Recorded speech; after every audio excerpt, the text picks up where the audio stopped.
Hi hello നമസ്കാരം. ഇന്ന് നമ്മൾ നല്ലൊരു നാടൻ ചിക്കൻ കറി ഉണ്ടാക്കണേ. അപ്പം ചിക്കൻ നല്ലതുപോലെ നമ്മൾ വൃത്തിയാക്കാൻ ചൂടുവെള്ളത്തിൽ തന്നെ മുക്കിയതിന് ശേഷം പപ്പൊക്കെ നല്ലതുപോലെ കളയുക. നല്ലതുപോലെ കളഞ്ഞതിന് ശേഷം മഞ്ഞപ്പൊടി ഉപയോഗിച്ച് വെള്ളത്തിൽ നല്ലപോലെ കഴുകുക. പൈപ്പിൻ്റെ തൊട്ടിൽ നല്ലപോലെ വൃത്തി കഴുകിയതിന് ശേഷം രോമത്തിന് കുത്തൊക്കെ ഉണ്ട്, അപ്പോൾ അത് ഒഴിവാക്കാൻ വേണ്ടി നമ്മൾ ഗ്യാസ് സ്റ്റൗവിൽ വെച്ചിട്ട് നല്ലതുപോലെ ചൂടാക്കും. ഏകദേശം ഒരു 2-2.5 കിലോ ഉണ്ട് ഇറച്ചി.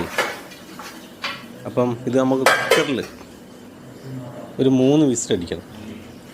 അപ്പം നമ്മൾ അതിലാവശ്യമായിട്ട് ഉപ്പിടുക, മഞ്ഞൾപ്പൊടി ഇടുക, അതുപോലെ തന്നെ ചിക്കൻ മസാല, അതുപോലെ മുളക് പൊടി, പട്ട ഗ്രാമ്പു, അത് കുറേശ്ശെ പട്ട ഗ്രാമ്പു കുറേശ്ശെ ഇട്ടാൽ മതി. പിന്നെ കുറച്ച് പെരിഞ്ചീരകം ഇടണം.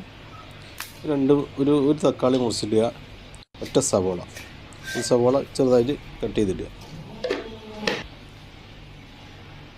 1 ഗ്ലാസ് വെള്ളം ഒഴിക്കുക. ഒറ്റ ഗ്ലാസ് വെള്ളം ഒഴിച്ചാൽ മതി. നല്ലവണ്ണം മിക്സ് ചെയ്യുക. ഒറ്റ ഗ്ലാസ് വെള്ളം ഒഴിക്കുക.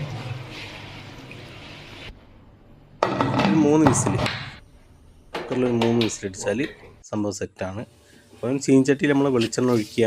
അതിലേക്ക് പെരിഞ്ചീരകം, ഉലുവ ഒന്ന് ജസ്റ്റ് മൂപ്പിക്കുക. അതുപോലെ തന്നെ കുറച്ച് തേങ്ങക്കൊത്തിടുക.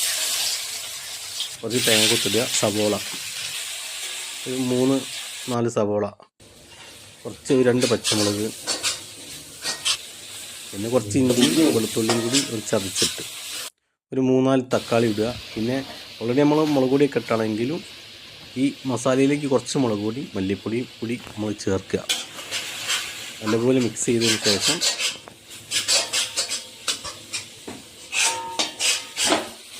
നമ്മൾ കുക്കറിൽ വേവിച്ച ചിക്കൻ ഇട്ട് നല്ലപോലെ തിളപ്പിക്കുക. അതുപോലെ നമ്മൾ കുറച്ച് തേങ്ങ വറുത്തരച്ചിട്ടുണ്ട്, അതും കൂടി ഇതിലേക്ക് ചേർത്ത് കൊടുക്കുക. നല്ലപോലെ തിളച്ചതിന് ശേഷം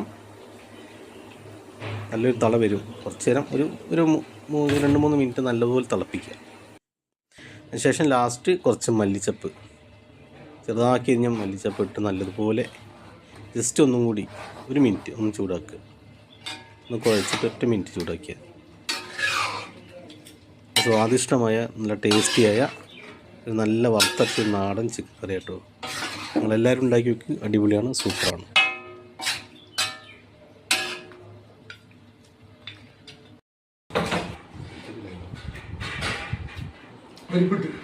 നല്ല ഭക്ഷണം.